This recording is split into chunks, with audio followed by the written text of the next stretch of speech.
Siempre digo que no puedo predicar de algo que no, de un tema que no signifique algo para mí en la vida práctica, en mi día a día, que no me toque de manera personal.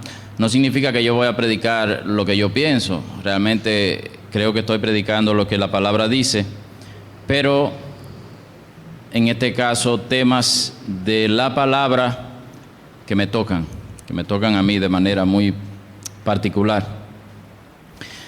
Pablo estuvo en el último sermón hablando de el temor y ciertamente este tema tiene que ver con el temor y se refiere a un temor en específico, porque temores hay muchos y están justificados, porque a lo que uno le tiene miedo generalmente es porque es algo de temer, ¿verdad? ¿Sí o no? Y pensé en hablar un poquito de esto por algo que a mí me pasa con frecuencia. Quizás hace muchos años que me pasa, pero yo no me había dado cuenta de que me estaba pasando, no me había hecho consciente de ese hecho. Estoy en mi habitación o en cualquier parte de la casa en la noche. Es un poquito tarde y el teléfono suena. Ay, a esta hora. Y uno va y contesta la llamada con temor.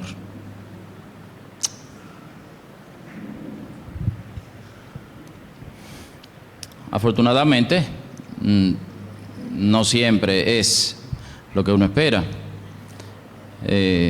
José Luis, perdona que te llame a esta hora, lo que pasa es que se me olvidó decirte esto y aquello. Ay, qué alivio. Pero, eventualmente, una de esas llamadas es lo que uno teme. Son malas noticias. ¿Te ha pasado eso? Y estaba yo pensando en esto, haciéndome consciente de este temor mío y de esa aprehensión mía cuando el teléfono suena de noche. Y me pongo a pensar en eso y digo, verdaderamente, en términos humanos, si sacamos a Dios de la ecuación, si sacamos el Evangelio de la historia, la vida perfectamente puede ser concebida y puede ser definida como una serie de malas noticias, de principio a fin. En el tipo de mundo en que vivimos, un mundo caído, un mundo contaminado hasta la médula por el pecado, un mundo que sufre continuamente y de muchas maneras las consecuencias de nuestra rebelión. Un mundo en que la muerte tiene la última palabra. Un mundo en que la muerte tiene numerosos instrumentos para hacer su trabajo. Ciertamente puede ser definido como una serie de malas noticias. Y si fuéramos a hacer una lista, nos saldría larga. Últimamente la iglesia ha sido ejercitada en malas noticias. Fulano tiene cáncer, u otra enfermedad.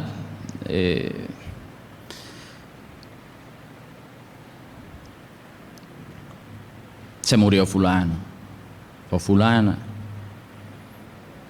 Fulano y fulana se divorciaron.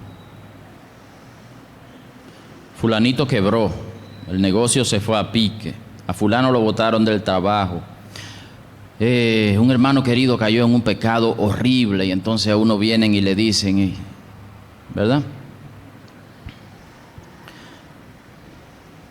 O alguien querido se apartó del Señor, anda por caminos torcidos. Hay muchísimos, o sea, si vamos a hablar de malas noticias, se puede hacer una lista larga, Larga, larga, larga, larga, en todos los órdenes, a nivel personal, de la familia, a nivel del país, a nivel del mundo, todas las cosas que están sucediendo, todas las maneras en que la humanidad se está oponiendo a Dios de maneras muy, muy concretas, y cada vez que te llega una de estas cosas, tú dices otra más, otra más. Así que podríamos ver la vida como una serie de malas noticias, hasta que un día la mala noticia no te llega a ti, porque tú eres la mala noticia y le llega a los demás. Porque un día es a ti que te pasan las cosas, un día es a ti al que te diagnostican con cáncer, un día eres tú el que te muere, o un día eres tú el que toma una decisión desastrosa que contamina y afecta a numerosas personas. Un día eres tú las malas noticias, de principio a fin. Cuando uno está niño, uno no tiene mucha conciencia, creo yo, de esto, a menos que sea un niño que le haya tocado vivir una niñez muy turbulenta, muy problemática. Pero generalmente en la niñez uno no es tan consciente de esto. Pero a medida que los años pasan, tal parece que las malas noticias se van multiplicando y se van haciendo cada vez más frecuentes. Claro, tiene lógica.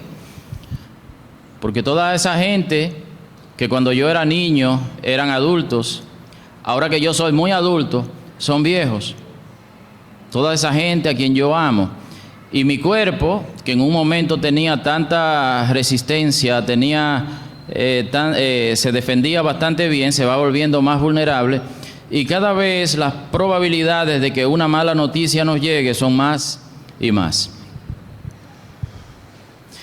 Y mientras yo pensaba en este temor mío a que me lleguen malas noticias, me acordé de un pasaje, porque ciertamente todo tema de esta naturaleza,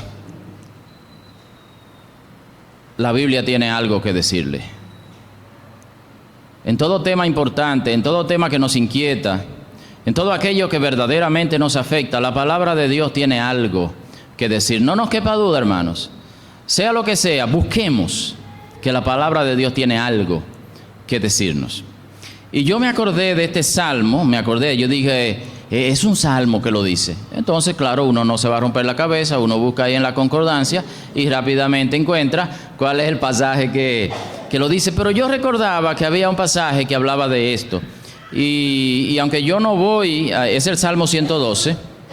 Salmo 112, aunque yo no voy a tratar de este salmo, porque realmente lo que me interesa es dos versículos, el 7 y el 8. Sin embargo, lo podemos leer. Es un salmo, el Salmo 112, que habla de las bienaventuranzas, de la dicha, de cuán dichosa es la vida de aquel hombre que teme o aquella mujer que teme al Señor. De aquel hombre de aquella mujer cuya vida está fundamentada en Dios, que le ha confiado su vida al Señor. Se considera un salmo de sabiduría porque tiene que ver con saber vivir, ¿verdad? Todo pasaje de la Biblia que nos enseña cómo vivir mejor es lo que se considera sabiduría. Y el Salmo 111, que es el anterior, termina de una manera que el Salmo 112 es como si fuera un desarrollo, una ampliación del final del Salmo 111. El Salmo 111, en el versículo 10 dice: el principio de la sabiduría es el temor del Señor. El principio de saber vivir, de vivir bien, de vivir de la mejor manera posible en este mundo es temer al Señor. Y yo creo que Pablo habló bastante de eso. La única manera de que el temor no sea nuestro Señor es que Cristo sea nuestro Señor. La única manera de que el temor no nos domine es que Dios sea nuestro mayor temor, es que Dios sea el asunto mayor de nuestra vida. Y el Salmo 111 al final dice: el principio de la sabiduría es el temor del Señor. Entonces el Salmo 112 pasa a describir cómo vive ese hombre que teme al Señor. Y se pueden quedar un ratito ahí en el Salmo 112, porque lo voy a leer. Al igual que otro salmo, empieza con la palabra aleluya. Ustedes saben, ¿verdad? Aleluya, alabad al Señor, alabad a Jehová, alabad al Señor. El salmista comienza, recuerden que los salmos se cantaban, y se cantaban en celebraciones, se cantaban en el templo, y este salmo comienza con una invitación del salmista a toda la congregación: alabad al Señor, porque todo lo que se va a decir más adelante es motivo más que suficiente para alabar al Señor. Y dice él: cuán bienaventurado es el hombre que teme al Señor, que mucho se deleita en sus mandamientos. Cuán dichoso, cuán feliz es el hombre que teme a Dios y que los mandamientos de Dios son un gozo para él. Poderosa en la tierra será su descendencia, la generación de los rectos será bendita. Bienes y riquezas hay en su casa y su justicia permanece para siempre. Muchas de estas bendiciones que dice aquí son bendiciones materiales. Dice que el que teme a Dios le va bien.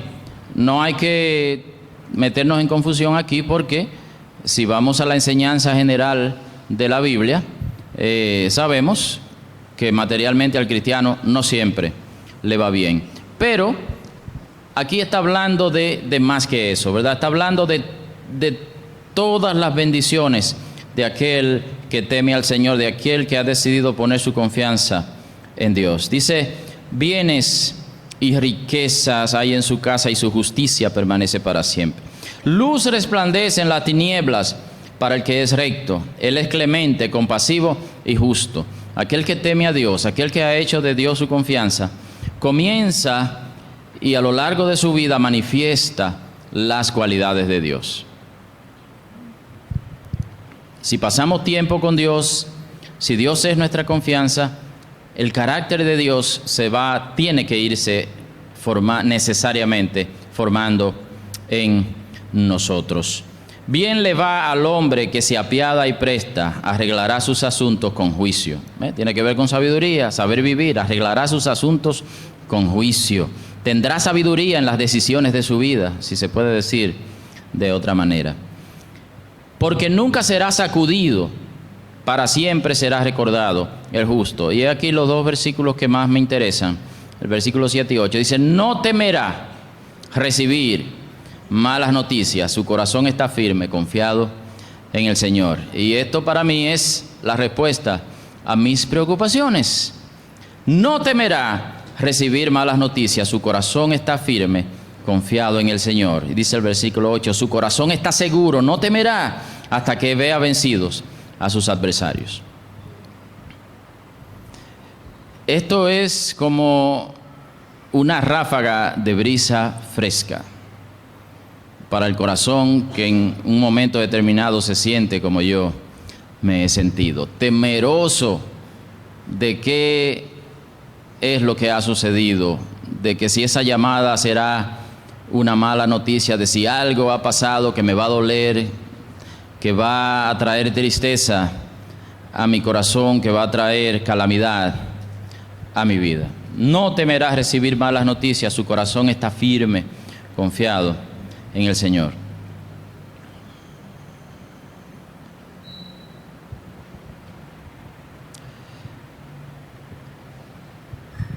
Cantábamos hace un rato, y aquí sí de verdad puedo yo decir que con lo que cantamos y con lo que Gerson reflexionaba durante la adoración, ciertamente ahí está el contenido de lo que yo quiero decir, porque ciertamente es inevitable, vamos a llegar al punto en que la única manera de uno estar firme ante las malas noticias, la única manera de que las malas noticias de la vida que van a llegar y que siguen llegando y están llegando, no nos sacudan, no nos derrumben, no nos sobrecojan de temor y de tristeza, es estar precisamente con nuestra vida fundamentada, arraigada en las buenas noticias que hemos recibido, que hemos creído, que hemos abrazado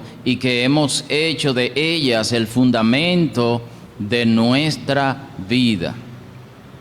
Y esas buenas noticias son el Evangelio de Jesucristo. ¿Saben que cuando uno dice las buenas noticias del Evangelio, eso es una redundancia. Eso es redundancia, porque ahora una manera más correcta sería hablar de las buenas noticias de Cristo, o las buenas noticias del reino de Dios, o las buenas noticias de lo que Cristo ha hecho y ha ganado para nosotros, pero no las buenas noticias del Evangelio, porque Evangelio significa buenas noticias. Estaba leyendo sobre ese término. Saben que el cristianismo no inventó esta palabra. Cuando Jesús vino, ya esa palabra existía y se usaba en griego, porque Evangelio es buenas noticias. Y estaba leyendo que inicialmente el significado de esa palabra en sus primeros tiempos era una recompensa por buenas noticias. Me explico. Que si a mí me tocaba llevar buenas noticias, a mí me decían, mira, lleva, porque no existía teléfono, internet, nada de eso, ni telégrafo, nada de eso, ¿verdad? Había que mandar la cosa a caballo, a pie o como sea. Entonces a mí me tocaba ir a un lugar, mira, pasó tal y tal cosa y la gente que vive en tal sitio necesita enterarse de eso. Y me mandaban a mí, yo llegaba y les decía, señores, les traigo buena noticia, mira, pasó esto y esto y esto. Me pagaban, me daban una recompensa. Entonces inicialmente Evangelio significaba recompensa por buenas noticias. Si tú eras un mensajero que llevaba buenas noticias, te tocaba una recompensa, pero también lo contrario era cierto, y nadie quería ser mensajero de malas noticias, porque hasta lo mataban. Tanto así que hoy día, cuando a uno le toca decir algo negativo y se molestan contra uno tiende a decir, hey, ¿qué pasa? Yo solo soy el mensajero, yo no soy culpable de eso. Entonces inicialmente el Evangelio era recompensa por buenas noticias, hasta que la palabra llegó a convertirse en que las buenas noticias en sí eran ya la recompensa, y el Evangelio tiene ese sentido. Ya las noticias en sí contienen todo el bien, toda la bendición que ellas mismas traen. Y ya Gerson leyó el pasaje, yo lo tengo aquí, lo leo de nuevo. Jesús, ¿verdad?, está en la sinagoga, le pasan el libro de Isaías, le dan la oportunidad a él de leer. Me imagino que eso era parte del ritual, de la liturgia de la sinagoga, ¿verdad? Se leía la palabra, alguien estaba encargado de hacerlo, y a Jesús le pasan el libro de Isaías, el rollo, el rollo, había que abrirlo así, un rollo. Y Jesús comienza a leer. Hasta ahí todo estaba bien, me imagino.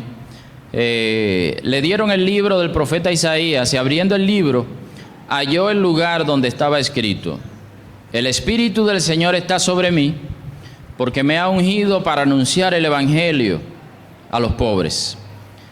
Y creo que la Reina Valera traduce, ciertamente, para anunciar las buenas nuevas a los pobres, buenas noticias. Me ha enviado para proclamar libertad a los cautivos y la recuperación de la vista a los ciegos, para poner en libertad a los oprimidos, para proclamar el año favorable del Señor. Hasta ahí Jesús está solamente leyendo un libro, leyendo el rollo de Isaías como parte de la ceremonia de la liturgia de la sinagoga. Pero dice el versículo 20 y 21, cerrando el libro, lo devolvió al asistente y se sentó. Y los ojos de todos en la sinagoga estaban fijos en él, como a la expectativa, porque ya ellos habían escuchado las cosas que Jesús había hecho en otros pueblos. Así que le dan la oportunidad de leer y están a la expectativa. Y no era para menos, porque Jesús sale con tremenda joya y comenzó a decirles: hoy se ha cumplido esta escritura que habéis oído. Las buenas noticias soy yo. Con razón querían matarlo, con razón lo querían despeñar por un precipicio, con razón querían matarlo a pedradas. No lo hicieron porque no había llegado el tiempo todavía, pero las cosas que Jesús decía eran para matarlo, porque él estaba diciendo, no, es que todo esto habla de mí. Todo esto habla de mí. Así que nosotros somos, hermanos, nosotros somos ese pueblo al cual se le han anunciado buenas noticias, las ha recibido y se ha abrazado a ellas. Eso somos nosotros. Un pueblo que ha recibido buenas noticias y se ha abrazado a ellas. Y el contenido de esas buenas noticias es una persona, nuestro Señor Jesucristo.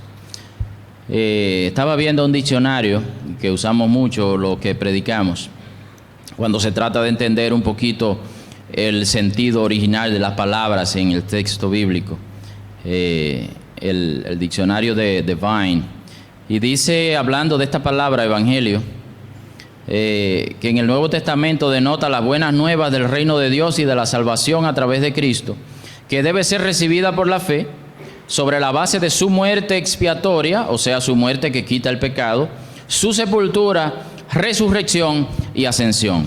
Así que si pensamos que el evangelio es algo complejo, que es algo que se toma muchas palabras en explicar, la respuesta es sí y no. No, porque puede ser resumido, puede ser enunciado completamente con eso.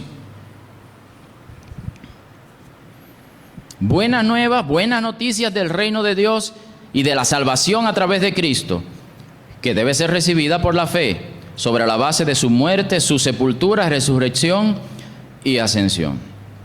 Esto es el evangelio expresado de manera bien resumida, bien sintética. Pablo lo dijo en la primera carta a los Corintios. Dice Pablo en 1 Corintios 15, del 1 al 4, ahora os hago saber, hermanos, el evangelio que os prediqué, el cual también recibisteis, en el cual también estáis firmes, por el cual también sois salvos, si retenéis la palabra que os prediqué, a no ser que hayáis creído en vano. Porque yo os entregué en primer lugar lo mismo que recibí, que Cristo murió por nuestros pecados, conforme a las Escrituras, que fue sepultado y que resucitó al tercer día, conforme a las Escrituras. He ahí el evangelio expresado, he ahí las buenas noticias de Dios, he ahí las buenas noticias de Cristo expresadas en pocas palabras.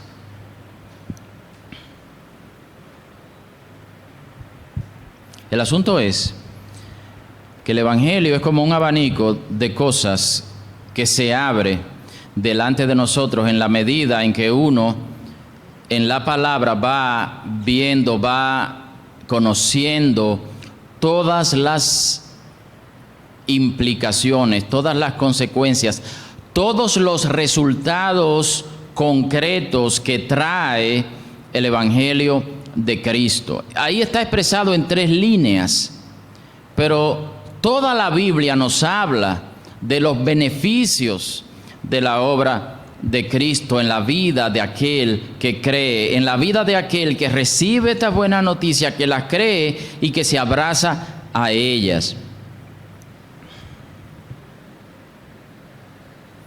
Un buen ejercicio, hermanos, es leer el primer capítulo de Efesios. ¿Se dan cuenta que en 3 líneas hemos enunciado el evangelio? Pero en la práctica, en cuanto a lo que él significa para nosotros, en cuanto a todos los beneficios, todos los resultados positivos, buenos, extraordinarios que trae para la vida, la lista que se puede llenar es innumerable. Usted lee el primer capítulo de la carta a los Efesios, cuando Pablo, ¿verdad?, dice, bendito sea el Dios y Padre de nuestro Señor Jesucristo, que nos ha bendecido con toda bendición espiritual en lugares celestiales, y empieza a enumerar una serie de beneficios que de verdad, cuando usted los lee y los analiza, los evalúa, parece de esas cosas que son demasiado buenas para ser cierto. De verdad. Y yo en verdad creo que nosotros al día de hoy no somos plenamente conscientes del alcance de las bendiciones que el Evangelio trae y ha traído a la vida de todos aquellos que hemos creído. Nosotros, yo creo que todavía tenemos un entendimiento, por lo menos en lo que al corazón se refiere, un entendimiento muy superficial de cuán buenas son estas buenas noticias.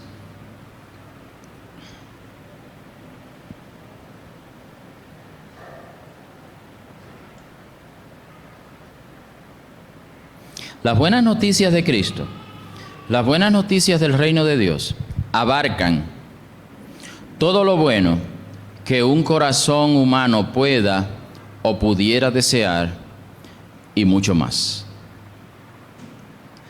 Siempre recuerdo que este sermón de C.S. Lewis, del peso de la gloria, que él dice: cuando nosotros consideramos la grandeza de las promesas que están contenidas en el Evangelio, tal parece que el Señor considera que nuestros deseos no son lo suficientemente fuertes, lo suficientemente intensos.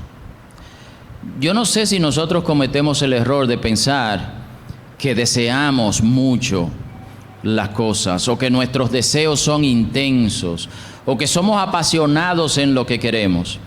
Pues dice Luis que tal parece que el Señor considera que nuestros deseos son muy débiles. ¿Por qué? Porque nos conformamos con poco.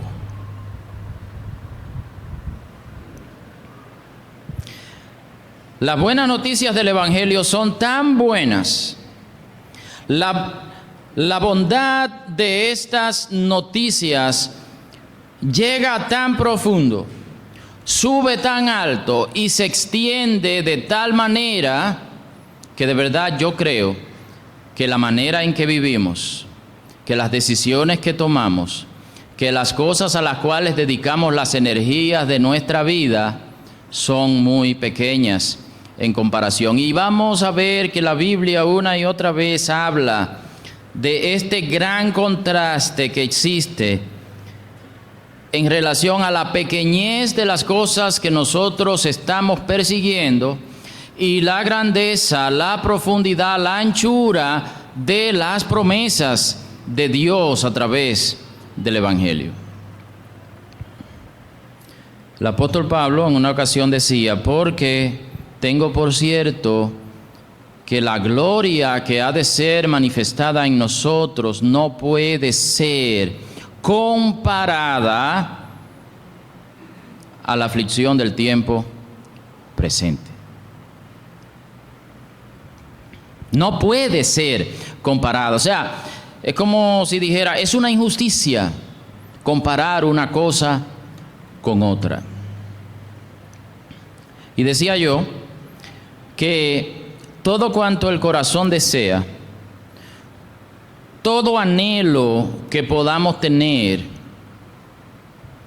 tiene su respuesta, su legítima respuesta, en las promesas del Evangelio de Cristo, en las promesas contenidas en esas buenas noticias. Y decía que aún más allá, lo que nosotros deseamos es poco en comparación con lo que Dios ofrece. ¿O acaso no dice, me parece que Isaías también, cosas que oído no oyó y que no se le han ocurrido al corazón del hombre son las que Dios tiene preparadas para aquellos que le aman, para aquellos que le temen, para aquellos que han depositado su confianza en Él, para aquellos que se han abrazado de esas buenas noticias que son Cristo mismo? Y otra vez digo, el hecho de que nuestra vida esté enfocada en tantas pequeñeces, de que nuestras energías se gasten en tantas cosas sin importancia, significa que todavía nos falta mucho en cuanto a tomar conciencia de la grandeza de las promesas contenidas en el Evangelio, de cuán buenas son esas buenas noticias. Y poder tomar conciencia de cuán grande, de cuán profunda, de cuán ancha es la bondad de estas buenas noticias, valga la redundancia, es clave a la hora de enfocar el problema del cual comenzamos hablando, el temor a las malas noticias. Cuando nos enfrentamos a este tema, hermano, las malas noticias son malas, son desagradables. No vayamos a cometer el error de entrar el pensamiento positivo aquí, de meter filosofías humanas. No es que tú tienes que ser más positivo ante la vida. No. Las malas noticias son malas. Traen tristeza, traen dolor, traen sufrimiento y son inevitables. Van a llegar. Así que esa no es la aproximación correcta al problema. Esto no es un asunto de pensar positivamente. Esto es un asunto de cómo poder estar arraigados, poder estar firmes en el contenido de las buenas noticias que nosotros hemos recibido para hacerle frente a las malas cuando lleguen. Mira que el Salmo no dice, no le llegarán malas noticias. No, dice, no tendrá temor de malas noticias. Le van a llegar.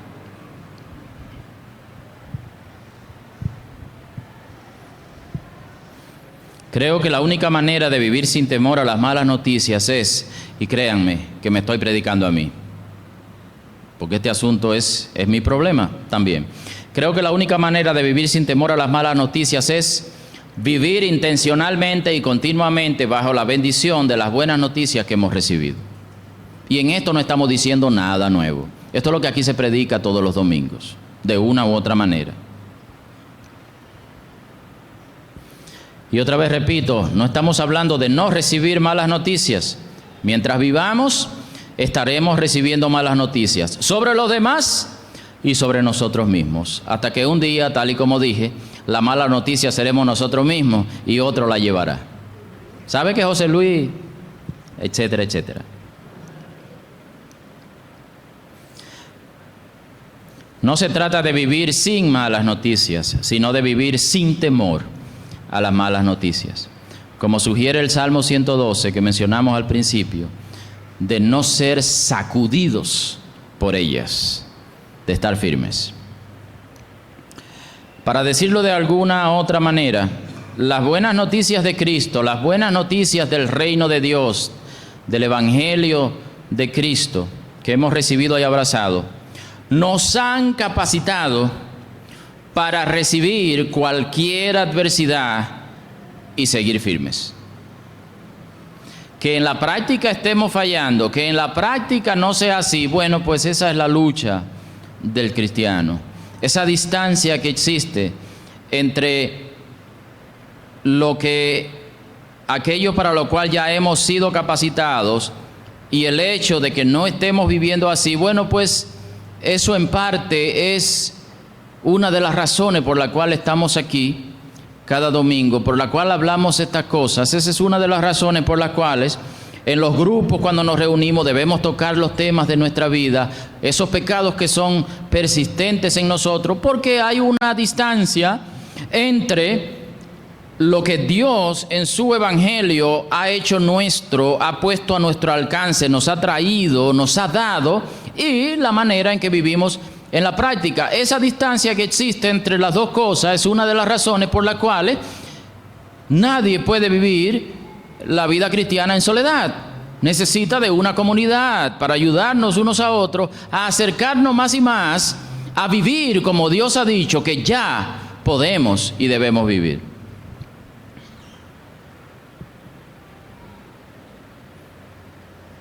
Aunque en la práctica no se esté dando siempre, hemos sido ya capacitados para hacer frente a todas las malas noticias, a toda la adversidad, a todas las calamidades que puedan sobrevenirnos y seguir estando firmes.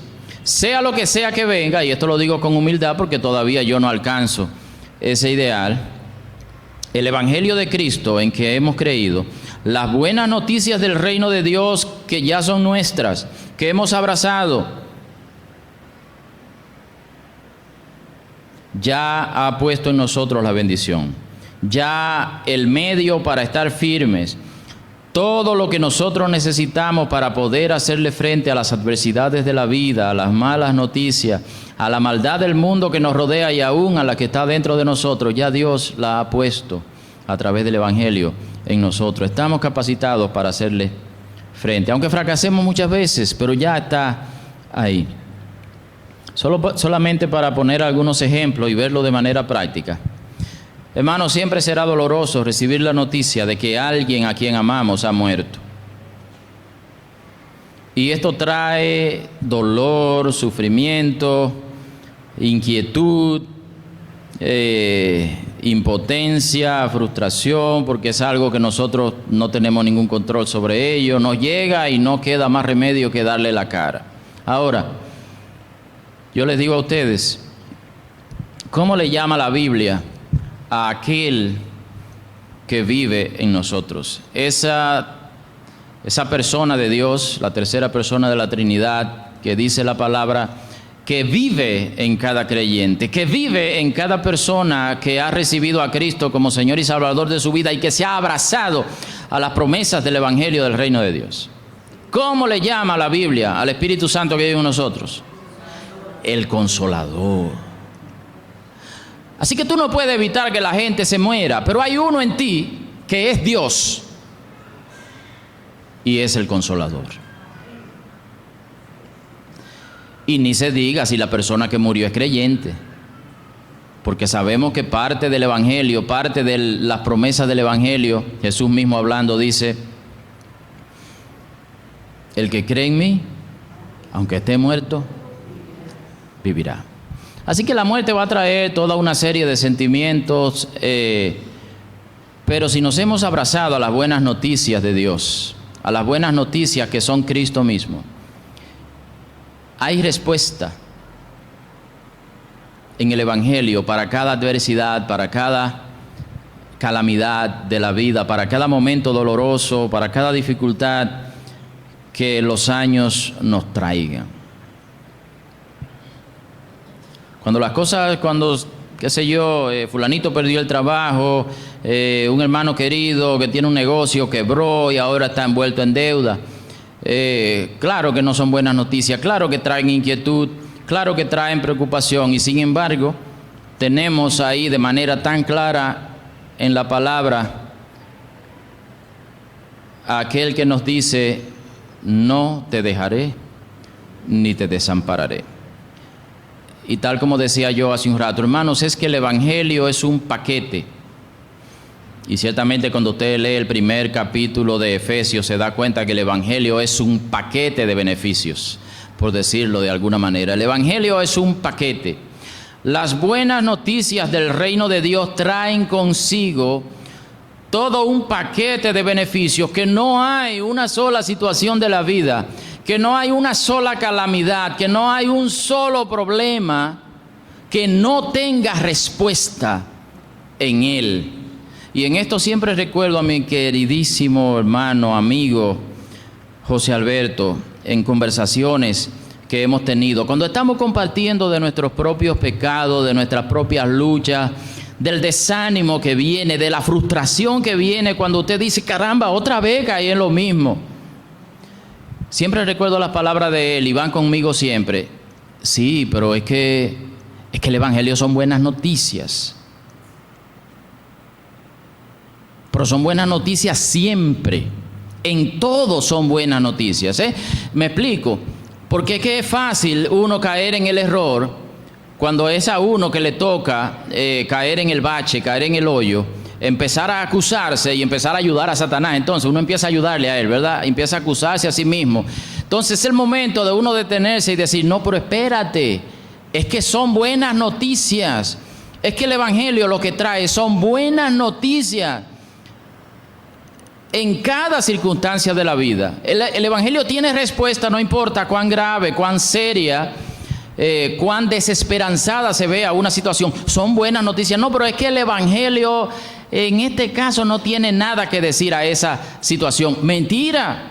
El Evangelio tiene respuesta para cada situación de la vida, tuya o mía. Si no, no son buenas noticias.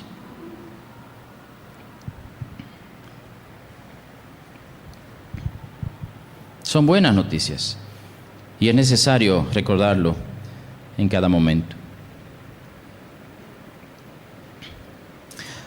Tomemos en cuenta, hermanos, un detalle fundamental aquí, que es esencial.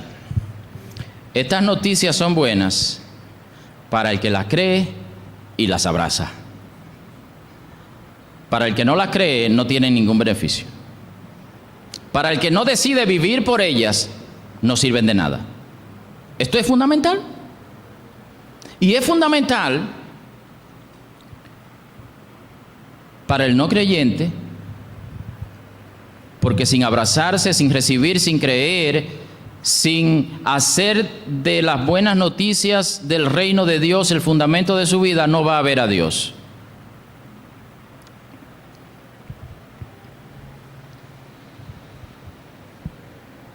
Pero también es cierto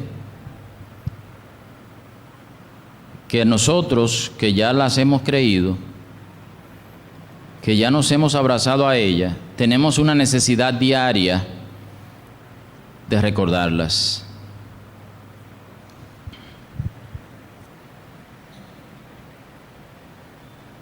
Si uno quiere estar firme cuando llegan las malas noticias, las buenas noticias de Cristo tienen que estar haciendo su trabajo cotidiano, su trabajo diario en nosotros. Y aquí no estamos diciendo nada nuevo, esto lo hemos dicho de muchas maneras también. Las buenas noticias del reino de Dios, el Evangelio de Cristo tiene que estar vivo y operante, tiene que estar actuando cada día en nosotros, y en esto nosotros tenemos un papel activo. Para decirlo de otro modo, hermanos, esas buenas noticias hay que estar anunciándolas continuamente a nosotros mismos y los unos a los otros cada día. Porque las malas noticias suenan tan alto y ocurren con tanta frecuencia y reclaman de tal manera nuestro corazón, que si cada día no estamos anunciándonos el Evangelio de Cristo a nosotros mismos, yo a mí, y entre nosotros, yo a ustedes, ustedes a mí, es muy fácil que el desaliento que traen las malas noticias se apodere del día a día nuestro.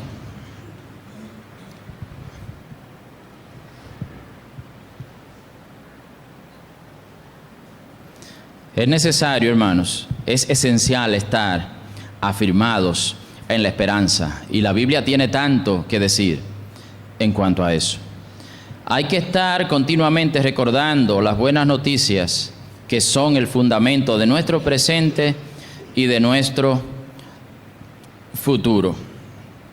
Hay que estar arraigados en Cristo y en sus promesas, porque es la única forma de hacerle frente a todo lo que la vida nos presenta y nos seguirá presentando hasta el final de nuestros días.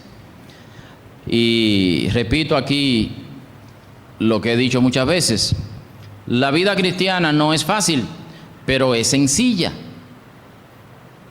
No es fácil, pero es sencilla, porque consiste en un hecho central, en un hecho que puede ser expresado de manera muy simple, entendible por cualquiera.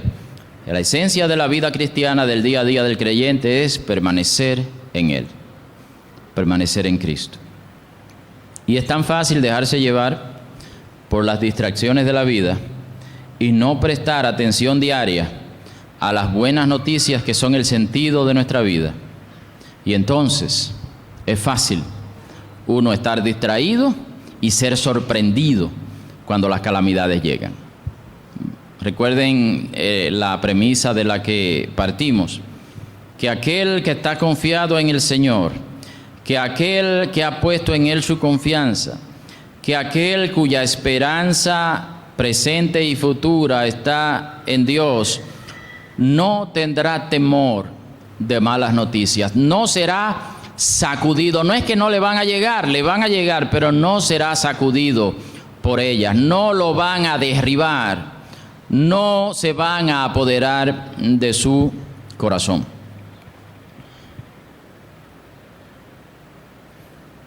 Si estamos arraigados en la esperanza, si las buenas noticias de Cristo, si las buenas noticias del reino que hemos recibido ocupan un lugar central en nuestro corazón y nosotros mismos nos aseguramos de estar en contacto con ellas diariamente, de estar haciendo memoria de ellas, de hacerlas el tema de nuestras conversaciones, de ocuparnos diariamente de estar en la compañía de aquella persona que es el contenido de esas buenas noticias de nuestro Señor Jesucristo. Entonces, esa es la única manera verdadera, legítima, de estar preparados para hacerle frente a las calamidades de la vida. Hermanos, aquí no hay pensamiento positivo que valga.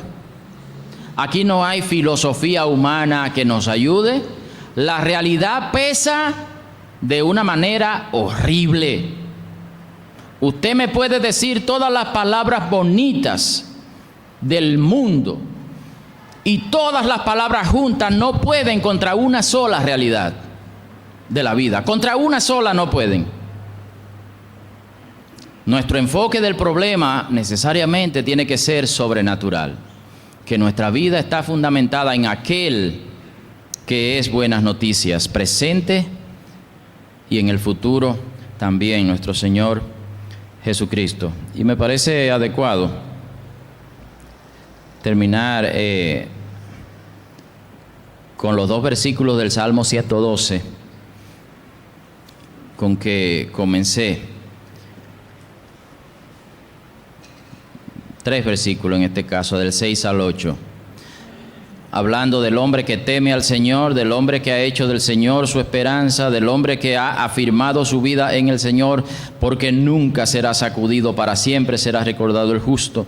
No temerá recibir malas noticias, su corazón está firme, confiado en el Señor. Su corazón está seguro, no temerá hasta que vea vencidos a sus adversarios. Hermanos, ¿has puesto tu confianza en el Señor? Pues todo aquello que se ha opuesto a tu vida, tú lo vas a ver derrotado. No ha ocurrido todavía, pero va a suceder. Todo aquello malo, todo aquello desastroso, todo aquello que es fuente de dolor, que es fuente de tristeza, que es fuente de inquietud, si tu confianza está en el Señor, eso tiene sus días contados. Recuerdo que, bueno, ni siquiera recuerdo dónde lo escuché o dónde lo leí, pero alguien dijo, y creo que muy acertadamente, que para el cristiano, para aquel que ha hecho del Señor el fundamento de su vida, para aquel que ha hecho de Cristo su Señor y Salvador, de verdad, todas las cosas terminarán bien. Todas las cosas terminarán bien para aquel que confía en Cristo. Y sabiamente decía, y si no están bien, es porque todavía no han terminado. Todavía no ha terminado. Porque todo terminará bien para el Hijo de Dios. Todo. Todo. Su corazón está seguro, no temerá hasta que vea vencidos a sus adversarios.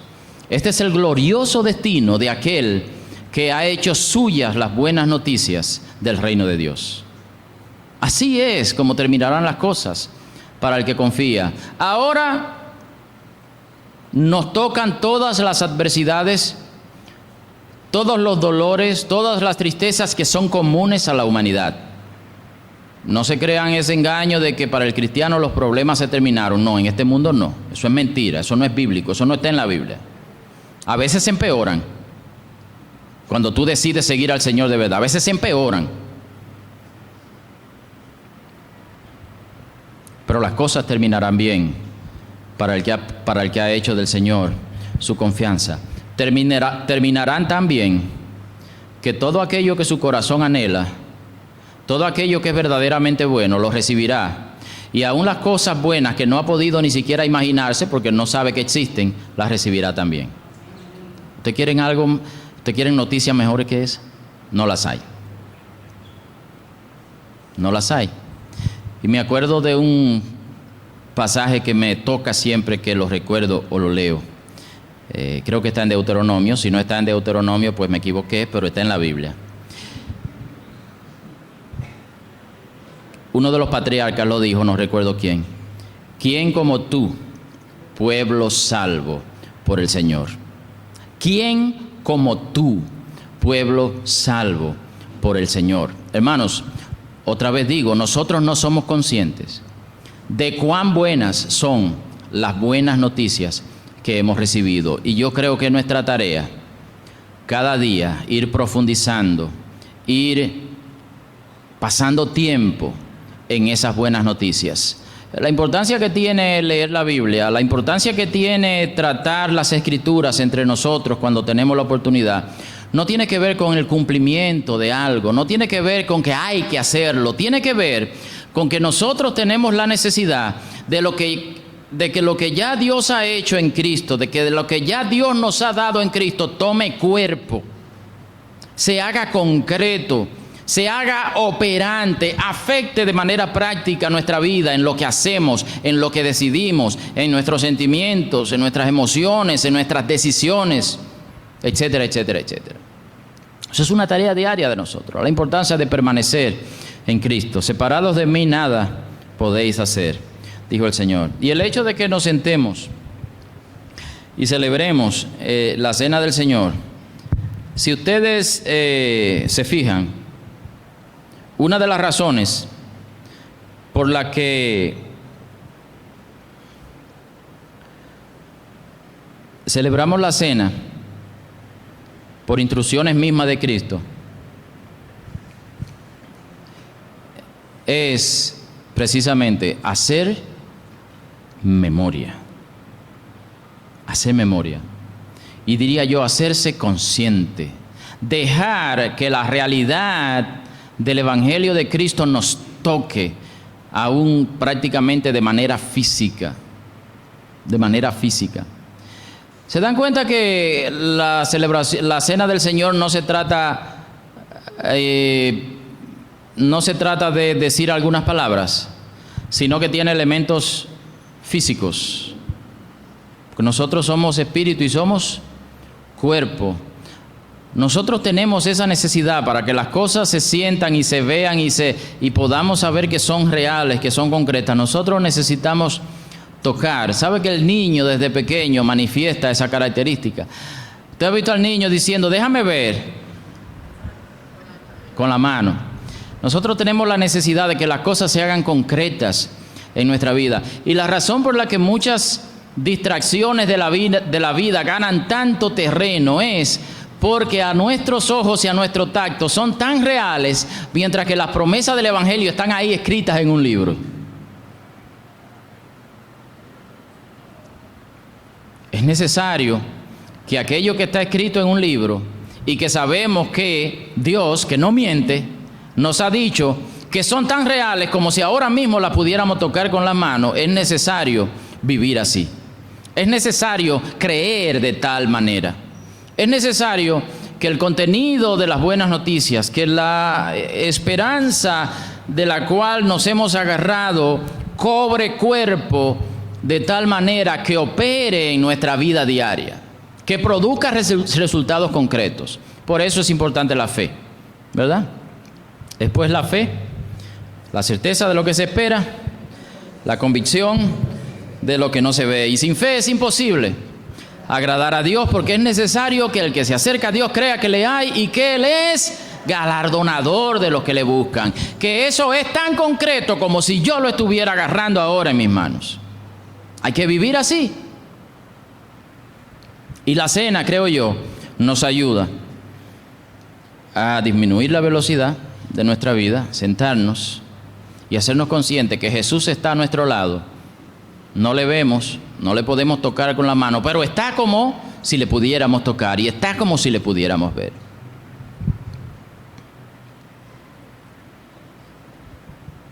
Y ahí están los elementos, el pan y el vino.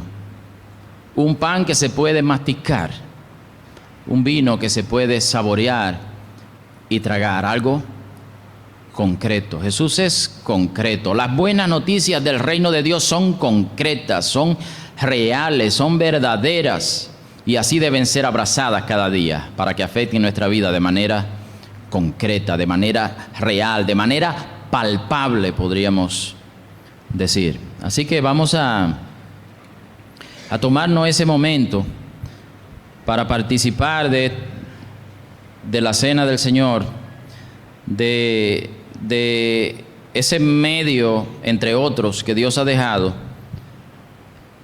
para que palpemos la realidad de sus promesas, para que palpemos la realidad de la obra de Cristo en nuestra vida, para que palpemos aquello que todavía está por venir, que no ha llegado, pero es tan real como si ya lo hubiéramos recibido.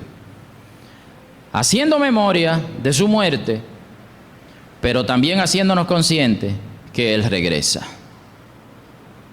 Él murió, eso es verdad. Resucitó para nuestra justificación, eso es verdad. Regresará por nosotros, eso es verdad, como si ya hubiera ocurrido. Voy a pedir, si pueden, a Alex y a Sara. Perdón, no les dije nada, llegué tarde hoy, lo confieso. Si pueden ayudarme, por favor, a distribuir el pan y el jugo de uvas en este caso. Y yo voy a buscar aquí un pasaje. Vamos a esperarnos unos a otros. Vamos a participar juntos de este momento tan valioso. Iba a decir bonito, pero no, esto no es algo que se define con bonito. Esto es algo que necesita palabras más concretas. Esto es valioso, esto es real. Esto es bueno.